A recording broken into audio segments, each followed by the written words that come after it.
Today's episode is going to be about DaBaby and his comments that he made. Could somebody please make it make sense?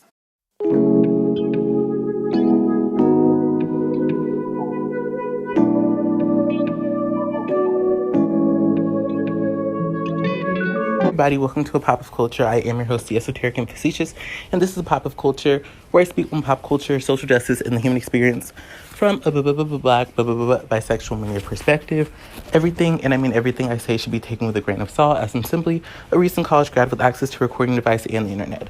With that being said, my youth shouldn't be your sole reason to critique my views unless it's truly relevant. If you disagree with anything I say, let's have a civil conversation in the comment section below. Before I get into the topic of this video, I want to shout out my cover channel. I have a cover channel, Pop of Culture Sings, where I sing throwback R&B, contemporary R&B, pop music, whatever I'm feeling, whatever you're feeling. So if you want to be down, Randy, if you're down with the click, RIP Aaliyah, then definitely feel free to check that channel out. Now let's get into the topic of this video. If you have not seen the viral clips, if you've been living under a rock, DaBaby is in controversy for some of the homophobic things he said. He said something along the lines of, put your phone up if you're not going to die in 2 weeks of HIV or any of these other STDs that kill you in 2 weeks. And he said, put your phones up if you're not performing an adult task on another man. His comments were offensive, his comments were problematic, and I'm glad that people are holding him accountable. Because some people are going to be mad at me when I say this, but in my opinion, DaBaby is just another generic black hood rapper that, as we see with Dua Lipa's Levitating, is added on to a pop song to give it a certain vibe. In my opinion, DaBaby is not somebody whose musical talent is like unheard of, like a Whitney Houston or Mariah Carey, where it's just like you are moved by their talent. Or even if you compare him to other rappers, his lyrics are not something where it's like he's changing the face of rap, he's changing the face of hip-hop. I was watching Funky Dinevah's video on this situation, and he said something along the lines of, you know, he's just the stereotype that they need to push a certain image, and I agree with that. And I bring up the quality of his talent because, as we've seen, he was dropped from so many things. He had that Boohoo Man thing, he had these different festivals and shows, and you know he was being compensated well for them. And I'm of the opinion, if you're somebody who, and I'm not going to say that DaBaby got lucky, but what I'm going to say is, if you're somebody who is in a very fortunate position where you've quote unquote made it when so many other people are fighting for a chance, you need to know how to conduct yourself in a certain manner. For this man to have all the success that he's had, and for him to feel the need to spread hate towards anybody, makes no sense to me. With the streams that he was getting, with the opportunities that he was getting, I feel like he should have had nothing to say but thanks and I appreciate anybody who supports me. But of course, that's not what happened, and that's why we're here to make this video. So I wanted to talk about what he said. What he said was offensive, was ignorant, it was problematic, but I'm going to be real with y'all and say I don't really know how to care. And let me explain myself. DaBaby is a rapper. He is a black man. He is a black man of a certain background and experience. And I'm going to be real and say, while there's homophobic people of all walks of life, all incomes, all education levels, and things of that sort, when I think about the type of hood dude that DaBaby is, it is very normal for people in an urban environment to be homophobic. It's something that's often reinforced in the churches. It's reinforced by the parents. It's reinforced by the other children. And we can talk about where that came from historically. But in my opinion, homophobia is embedded in black culture, especially black hood culture, including hip-hop music, especially rap music. And so I'm not surprised by DaBaby's statements. I'm not surprised that he feels this way. And I know there's plenty of other black male rappers who feel the exact same way he does. So there becomes this internal battle inside when I'm thinking about this, because it's just like, sure, hold DaBaby accountable for his words, but it's like, for that one individual who we're holding accountable, there's like probably hundreds of people, hundreds, who knows, thousands of people in his industry who feel the same exact way. And when I say that, that's not defending DaBaby, but it's just, I don't know, there's, within hip-hop, within hood culture, there's so much homophobia. And that's not to say that's the only place where homophobia is, to anybody who's going to get in the comments and say, oh, this isn't, oh, XYZ people are so homophobic too, and XYZ people are so homophobic too.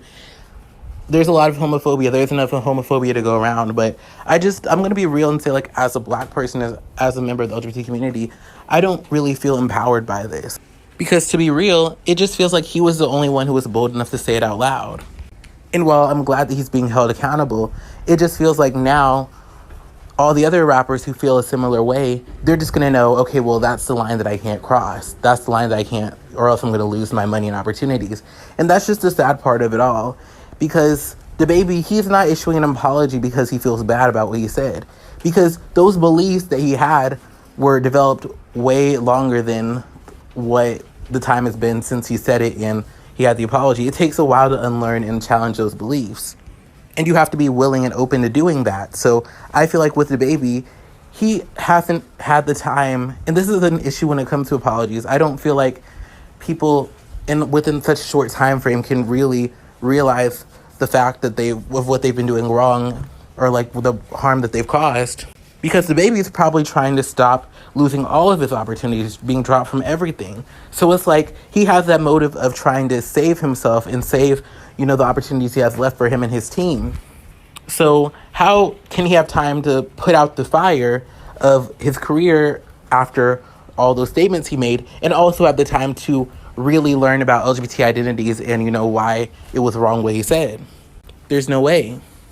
And I think as like a Black LGBT person, I saw a lot of like LGBT people, especially like, Black queer men, reading DaBaby and like go and get on him. And my thing is, you respond how you feel you need to respond to whatever situation. But I guess for me, like, when it comes to people like being homophobic, being transphobic, I've just learned to like, I'll hold them accountable or like say that's not right.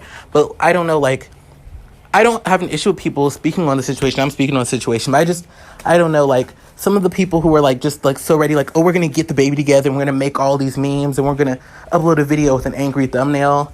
And for me, it just feels like, how many times are we going to do this? How many times are we going to be, and I'm not saying like I said, I don't think it's that we shouldn't respond to it, but I feel like there's a way to respond to these things where we call the person out and we hold them accountable, but we don't over-invest our energy. Like, I'm not sitting here, getting on camera, and putting all this energy into, dear DaBaby, this is why you're wrong. Because my thing is, DaBaby knows he's wrong. He knows that what he said was wrong. Like, because that's why, even like when we use the term ignorant and stuff, DaBaby knew what he said was offensive. Like, and that's why I kind of debate, like, when we have these quote unquote, oh, he needs to be educated and stuff. It's like, he knows that there's some people who are men who are attracted to men, like, and he knows, like, this man he's a father, he's a grown man. He can choose to have bias against that because of, his upbringing and also his own personal choice of not being open to seeing those forms of partnership as valid.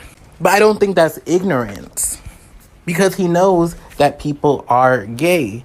He knows that that's what happens. He knows that's what it is. He knows that there are gay people around, that gay people are something that's like continued to happen. So it's not that he wasn't aware of that. Like, everybody is aware of the climate that we're in. He chose to say that. So I don't think DaBaby needs to be educated. I don't think a lot of people who are homophobic need to be educated, because they know the information. It's like racist people. There are racist people out there. They don't need a class on why their thoughts are wrong. Some of them know that what they're doing is wrong. It's like the child who steals from the cookie jar and, they hide the cookie behind their hand when their parents ask them where the cookies went. The child knows that taking the cookie was wrong, but they chose to do it anyway. And DaBaby knew being homophobic was wrong, but he chose to do it anyway. So this whole, oh, he needs to be educated and he's ignorant. Ignorant means not knowing. He knew. And in my opinion, the reason why he said it was because he thought he was untouchable. I bet you one of those checks cleared. He saw his account, he was feeling himself, and he thought that no one could touch him. He was wrong, obviously, but in that moment, he felt no one could touch him.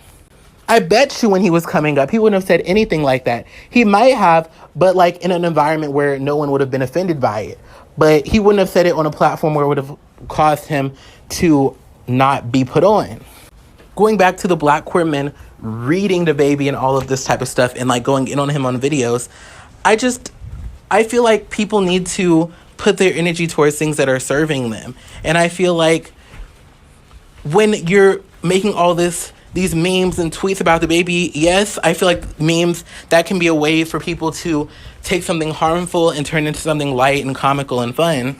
But part of me feels like I want real change. I want there to be actual real change in the community. I'm not saying that real change isn't happening or that people aren't putting the work in, but I just feel like making 20 tweets about DaBaby with GIFs and images and all of this, yes, we laughed, we kikied, we had a good time, but at the end of the day, DaBaby is still an issue.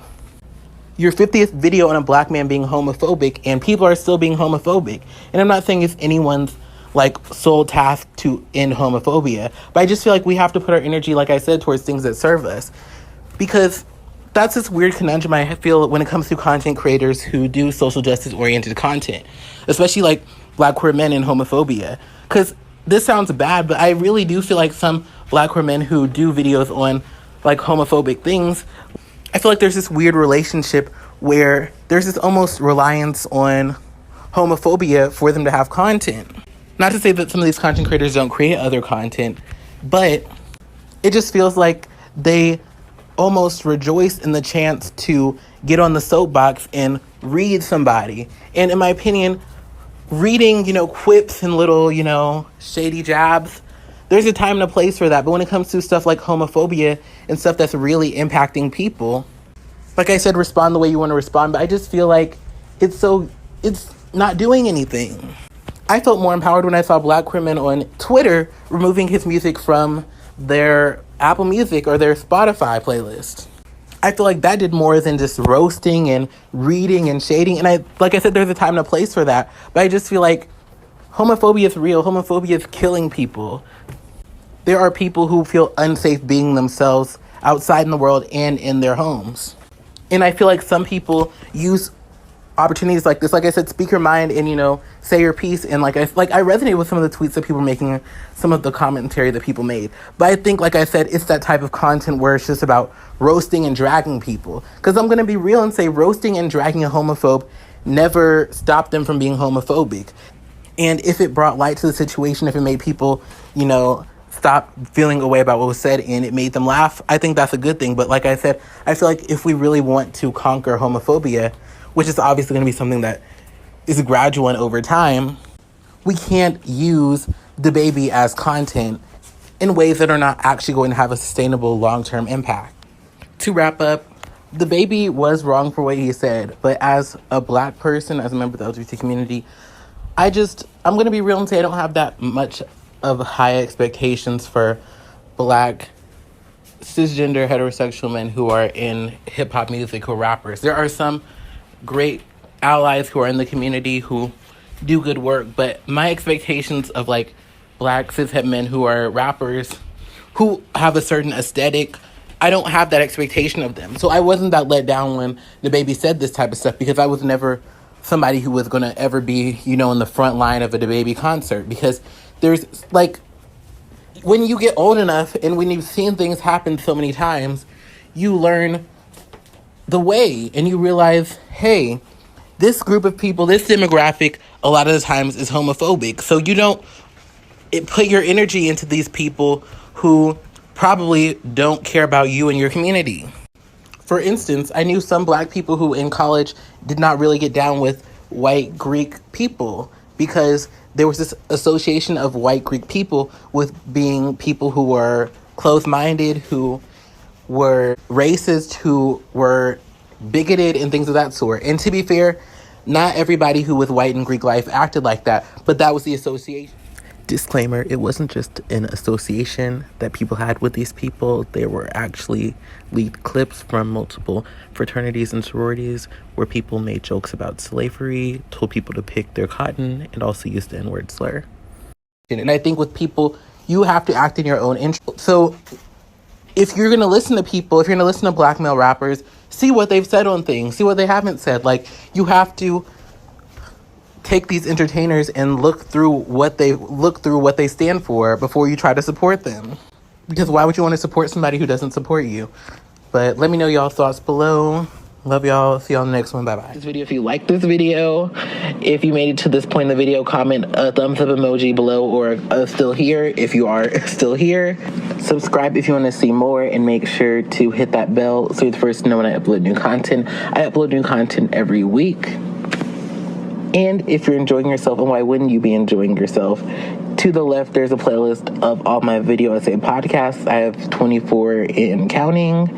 In the center is a button to subscribe if you just haven't had a chance to subscribe and you would like to. And to the right is a playlist of all of my covers and parodies. So if you are wanting to check those out, feel free to do so. And if you want to support me, if you want to support the show, first and foremost, a non-financial way you can support is just through sharing this video. I can make the thumbnails, I can, make the titles, I can do the tags and do keyword research. But one of the best ways that I can grow my brand is through y'all sharing this content with other people who like this type of content, because I nor you can control the algorithm, but I can control the quality of the content I make, and y'all can, if you enjoy the content, share with people who can like it, so that way, if y'all are feeling it, it's getting put out there, whether, the algorithm favors it or not.